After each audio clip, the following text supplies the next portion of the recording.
We are live right now, Emmanuel. Okay. We are. All right, I'm going to get started then. So, good afternoon, everyone. Thank you so much for tuning in to the 3rd Annual Canadian Art Song Showcase, presented by the University of Toronto Student Chapter of the National Association of Teachers of Singing. This year also in partnership with the University of Toronto's New Music Festival. Thank you so much to the New Music Festival for having us. And a very special thank you to Dr. Norbert Palais for being our resident faculty composer again for this year's concert. Before we begin, I would like to acknowledge the land on which the University of Toronto operates.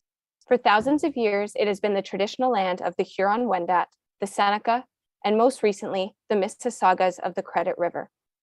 Today, this meeting place is still the home to many Indigenous people from across Turtle Island, and we are grateful to have the opportunity to live and work on this land. Today's concert features composer and singer pairs who have teamed up to present their work. Each pair will take a moment at the beginning of their performance to introduce the work and discuss the preparation process. I would like to direct your attention to the program, which will be in the description of the YouTube live stream, as well as in the Zoom chat for those watching on Zoom. Here you will be able to read bios on each composer and singer to learn more about these very talented artists. We hope that you enjoy this fantastic opportunity to discover new local and Canadian compositions, as well as some fantastic performances. And so without further ado, I would like to introduce Dr. Norbert Palais, Associate Professor and Head of Composition at U of T, and soprano Katie Kirkpatrick, who will be presenting Small Song on Being Lost.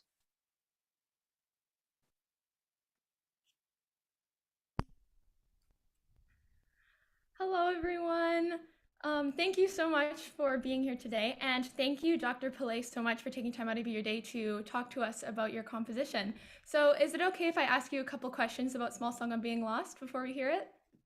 Yes, it'll be my pleasure. Thank you, Katie. Awesome.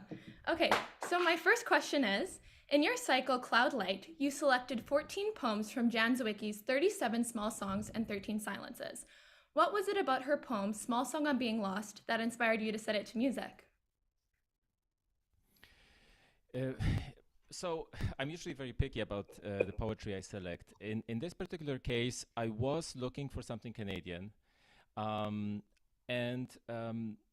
attracted me to this particular group of poems by Jan Zawicki is it was their incredible simplicity and kind of brevity to say a lot with very few words, and that from the point of view of a composer is very attractive because I think music, the setting of poetry works best when music leaves enough room for poetry and poetry leaves enough room for the music. In other words, it's not too crowded. There isn't too much. And Jan Zawicki's poetry is perfect for music because it's just so transparent and so simple on the surface, but allowing for a lot of depth to envelop it. And so I looked at a larger collection of poems. There were, I believe, 32 of them, all of them very, very short, just a few lines.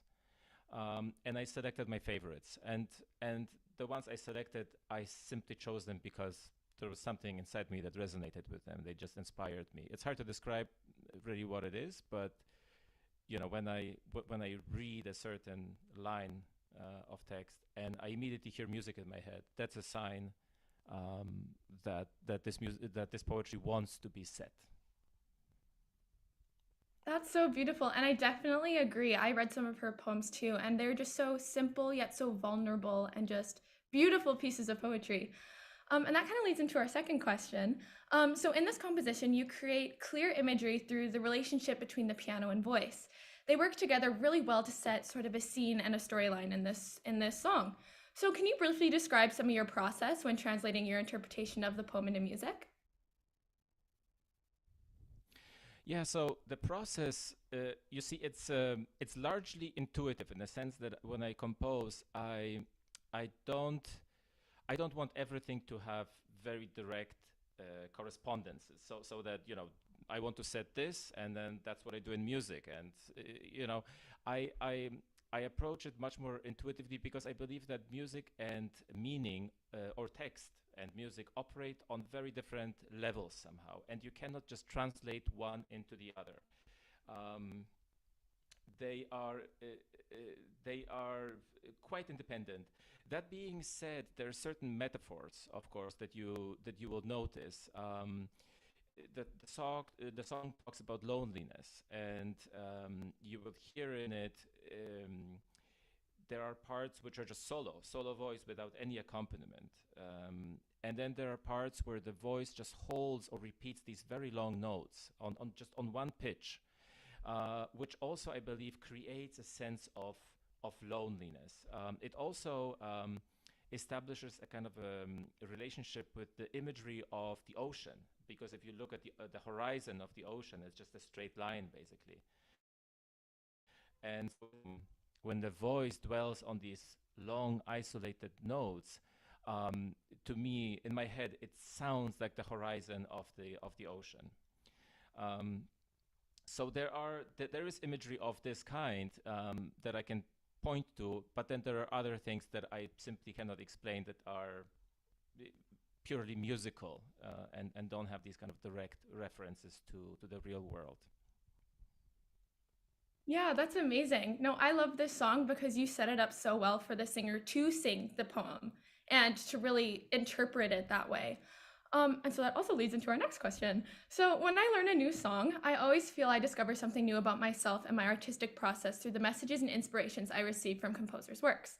So in Small Song on Being Lost, what message or impact did you hope to convey to performers and listeners? And what can the performers do to help convey this message? Yeah, so I will divide maybe the answer into two parts. The first one is message to the listeners. The message to the listeners is such that there is no message, because I really believe that music is its own thing, and it should not. I'm always suspicious about music that claims to message certain content, something that can be articulated. I much rather just leave that to the imagination of the listener. So in that sense, there is no message. It's just listen to the music and enjoy it and understand it the way you resonate with it, the way you individually understand it. The message to the performer, however, is a little bit different. And here, something that you mentioned just a moment ago, Katie, is that what's important to me is to give the performer freedom to interpret the music. And so what I do to accomplish this is I provide a lot of opportunity. Again, it has to do with not overcrowding the spectrum, not overcrowding the texture, so that the voice can really float freely. It can soar. It can be. It can have the room to create its own version of the song, rather than constantly, in a way, so to speak, watch the clock and try to align with various things and just worry. I want to create a worry-free, stress-free environment where the performer is,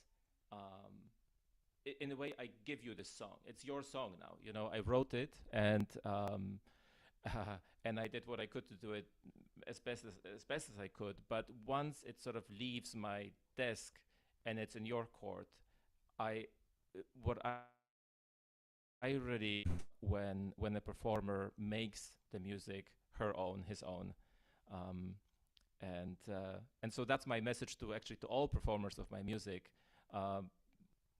It is to allow yourself to be free with it. Wow, that's amazing. Thank you so much for taking time to answer some of my questions. That's all I have.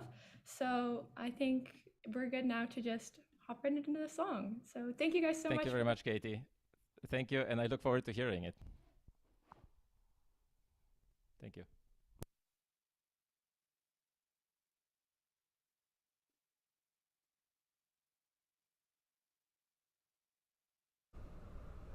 Hi, my name is Katie Kirkpatrick, and I will be singing Small Song on Being Lost by Norbert Pillay.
All right. Thank you so much for that lovely performance and presentation, Dr. Pele and Katie. Just beautiful. We now welcome composer Daniel Shebani and baritone Matthew Black presenting When You Are Old.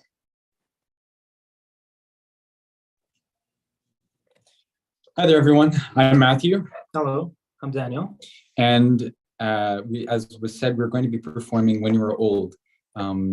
This is a piece written by Daniel, and I had the pleasure and the opportunity to perform this for him, and actually with him. And so I was fortunate enough to be able to sit with him on parts of his compositional process and work with him as he created this beautiful piece of music.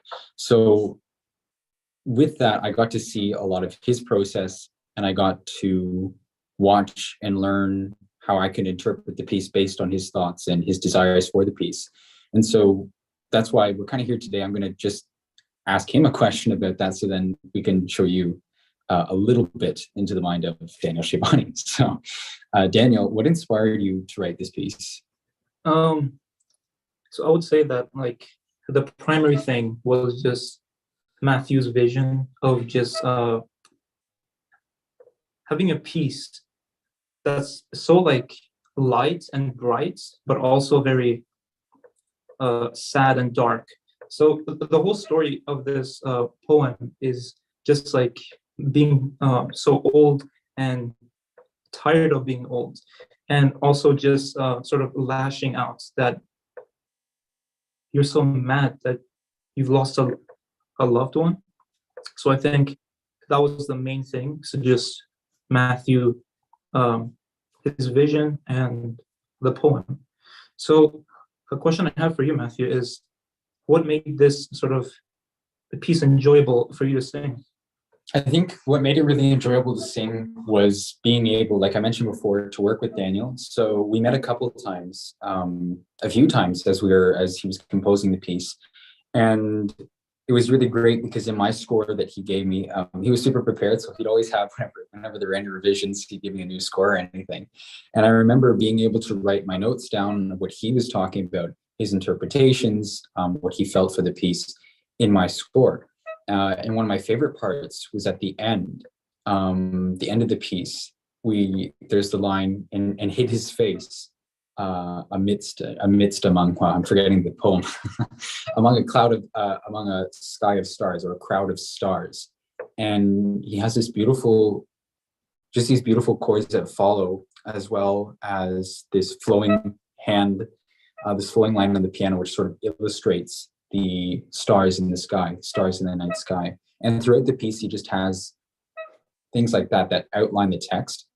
And understanding that going into performing it helps the interpretation immensely. And unlike researching like I would have had to for other composers like Bach or Handel, which, amazing music, but I never got to meet them and I never knew them. I would have to go and dive deep into writings and look through manuscripts and whatnot. Aside from doing that, like Daniel was right here, and he was just a text away, and I could ask him, whether over text or when we're in conversation, what his ideas for this piece was. And it was a really organic and genuine interpretation of the piece that came from both our desires and our love for the piece. Yeah. So we hope you enjoy it. And I guess with that, this is When You Are Old, based off the poem by William Butler Yeats.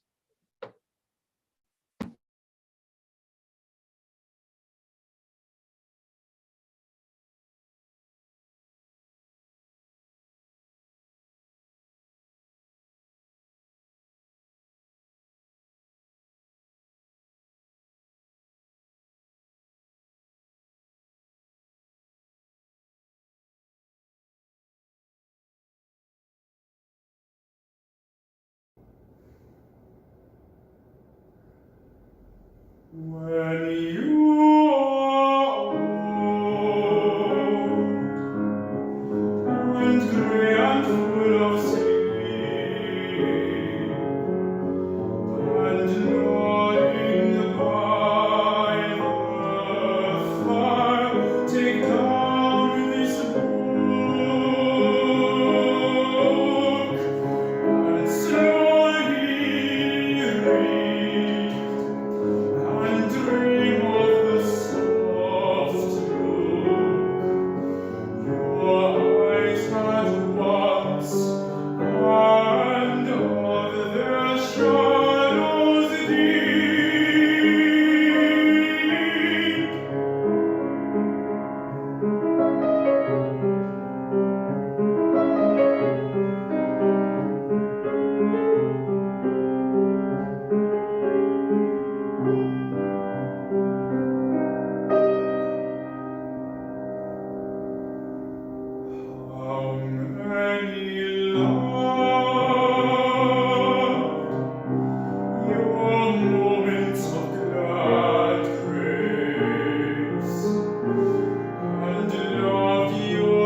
Thank you so much, Daniel and Matthew, for sharing your music with us. That was really, really beautiful.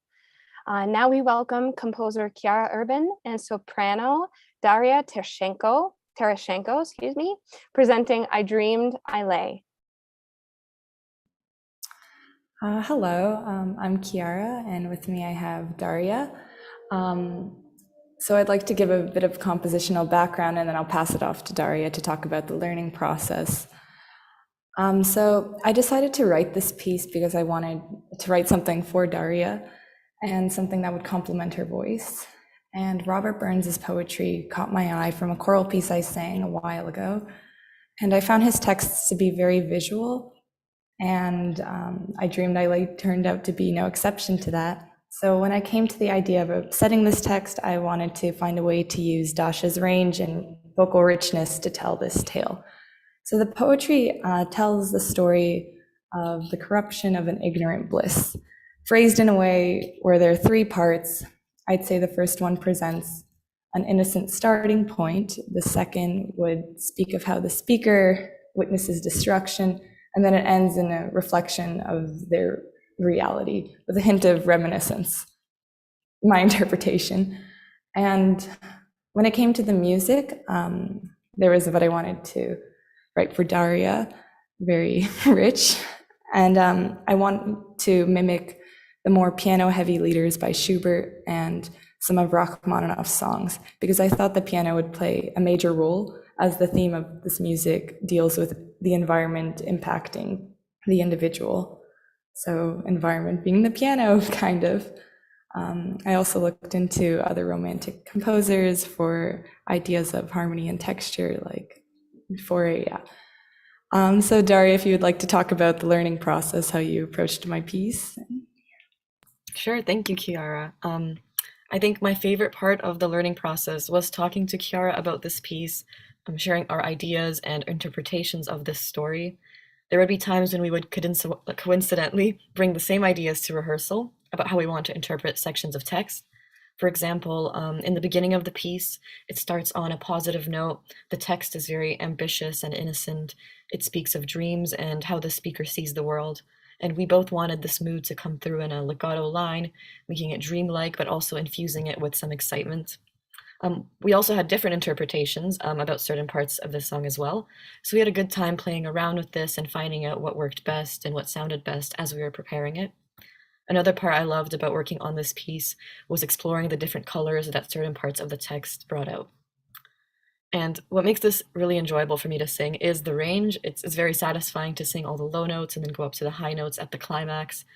I also love portraying the character and the emotions. I really try to convey the arc of the character that's painted in the music. For example, after the first stanza of text, the piano has this interlude that paints these dark clouds forming in the sky, indicating that a storm is brewing. I loved responding to these musical cues that Chiara wrote once the vocal line came in again. Overall, this is a beautiful song, and it was a pleasure to learn and sing and collaborate with the wonderful composer Chiara. So thank you everyone for listening, and please enjoy I Dreamed I Lay.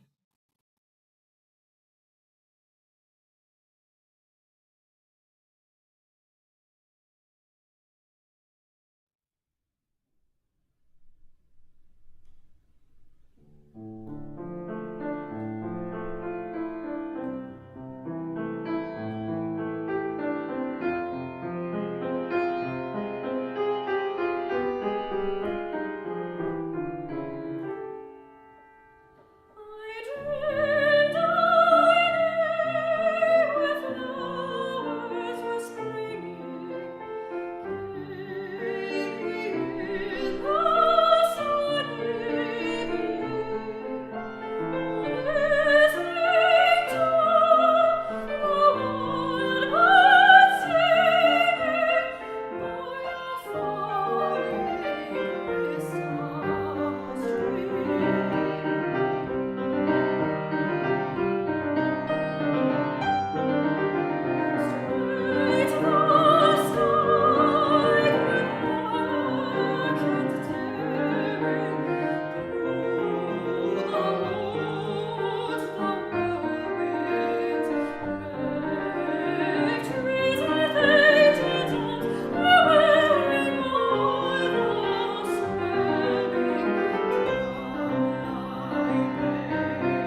Thank you for that lovely presentation, Chiara and Daria, and beautiful performance. Thank you so much. Next, we have composer Paulo Brito and soprano Morgan Reed presenting Le Coeur de Pitre from 3 songs on text of Arthur Rimbaud. Okay. Oh, I think I'm unmuted. There we go. Hello, everyone. Paolo and I are here today to present our piece together. And it's actually a set of 3 songs, but we're only presenting the first one today. Last one. The last one, yes. And we started working together in 2018, where we did another 3 songs together with text by Rimbaud. And then because of our delightful process of putting those together, Paolo wrote another 3, put 3 together, the last and the first of which were written specifically for me. So I was thinking about, what was the most challenging, what was my favorite part?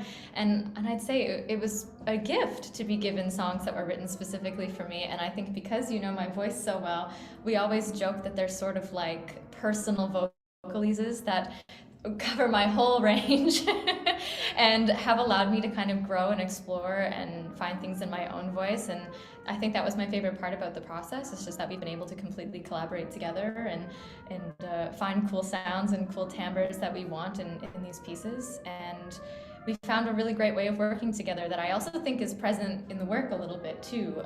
You had sort of in mind while writing them, how do we work together? We sit in the practice room together and we plunk through notes and we kind of piece things together, and I think you'll hear some of that in the third one. Do you want to? Yeah, just stay tuned for some of those things that Morgan talked about. I chose the third one for us to listen to because I think it's the one that's somehow most representative of our, and we don't have time to get into the details, but it's the one that is probably the most representative of our work together, and specifically the way that I hear Morgan's voice, the way I want to kind of showcase what she does, and maybe also sort of some of the directions where I want to push her. And again, without getting into any details, I think that based on just the overall like the vocal texture of the song, I think you'll get a good sense of that. Yeah. So I think that's pretty good. much. Yeah. It's been a joy working with Paolo, and I hope you guys enjoy this piece. And this is actually a clip from the new works concert that the composition department put on this past Tuesday. A week ago. And so we excerpted a clip from that, and that's what you'll hear today.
Thank you, Paolo and Morgan, for that lovely performance and for talking about your piece and sharing about it.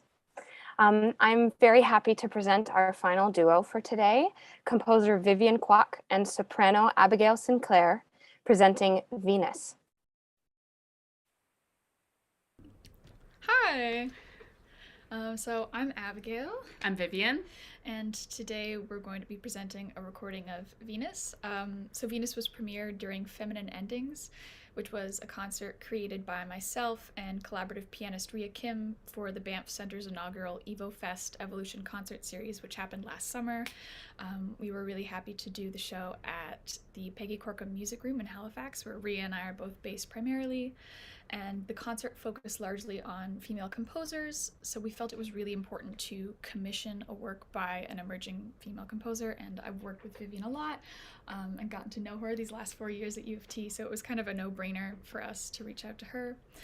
And one of the things that really makes Venus special is the text. So originally Vivian and I had toyed with the idea of using a pre-written text, but then she suggested reaching out to her friend Inuo, who's a poet, and the four of us, me, Vivian, Ria, and Inuo, were able to sit down on a Zoom and kind of brainstorm what we wanted the text for the piece to be. We knew what the focus of the concert would be, we knew what the other pieces in the concert would be, so we were really able to tailor a narrative to the overall arc of the show. And a lot of the discussion focused on our experiences as young women, as young artists, the idea of the female gaze and how a lot of internalized concepts around how young women should behave or dress or talk can affect our own perceptions of ourselves, and also how those can be very limiting or very freeing depending on how you harness them and utilize them. Yeah. So I've worked with Yino on 3 projects now, and I've always enjoyed her imaginative poetry. For Venus, I've specifically requested language that evokes images, images that represent femininity, vulnerability, or power, if you want to look at it at a different angle, and generally what represents our perception of being a woman or being a girl. So in her poem, Yino used the Venus flytrap as the main symbol here. The Venus flytrap was named after the Roman goddess of love and symbolizes beauty, but there is also a connotation of viciousness and brutality, as it is a carnivorous plant. As I approached writing this piece, the first thing that came to my mind was the smell of flowers and perfume, which inspired the piano introduction, a passage that slowly unfolds, like how perfume diffuses in the room. I've also explored different ranges of the voice to really use Abigail's voice to the max. I particularly enjoyed Ria and Abigail's performance style, where the singer and pianist are always interacting and conversing with each other, because this is what our piece is all about. It's a conversation, telling a story rather than just telling a monologue. Yeah, what I really appreciated about the piece and the process of creating and learning the piece was how collaborative it was from start to finish. It really was about the 4 of us having a conversation about the piece, what we wanted it to be about, how we wanted it to sound, and it was never an instance of here's the music, go learn it. We had so much input, and you really tailored it to us and our own performance styles and inclinations, and we felt really strongly about it being, as you said, a conversation or a duet between piano and voice. Yeah, it's been an honor. So we hope that you enjoyed the piece. Thank you so much.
Thank you so much, Vivian and Abigail, for that beautiful piece and such an amazing recording. Thank you.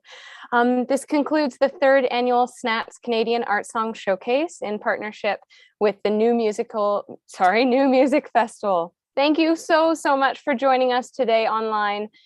Congratulations and thank you to the amazing performers and amazing composers for sharing about your work and sharing these beautiful performances with us today. Thank you again to our resident faculty composer, Dr. Norbert Palais, joining us from very far away today. And as well, thank you to the University of Toronto New Music Festival and to Emmanuel Donofrio, who hosted this with us today and helped make all of this happen, this YouTube live stream and Zoom and all these crazy things that we're doing. Thank you so much. Thank you also to all the SNATS volunteers who helped make this concert possible this year. And yeah, we hope this inspires you to seek out, support, and perform Canadian music in your recitals and other performances you have. There's so much beautiful music to be found, and that's being composed now, being composed today. So thank you for joining us. The SNATS Canadian Art Song Showcase will be back again next year. So if you would like to present your work or pair up with a composer, keep an eye on your emails and on the SNATS social media during the fall of 2022, during that school year. If you would like to support more programming like we had today, then you can donate to our PayPal. There will be a link in the YouTube description as well as a link in the Zoom chat. We really appreciate any donations. It helps us to put educational programming on like we've had today. You can also keep an eye out for other SNATS events for next year by following us on Instagram at U of T SNATS and also on Facebook with the exact same handle. Until next year, University of Toronto, thank you so much.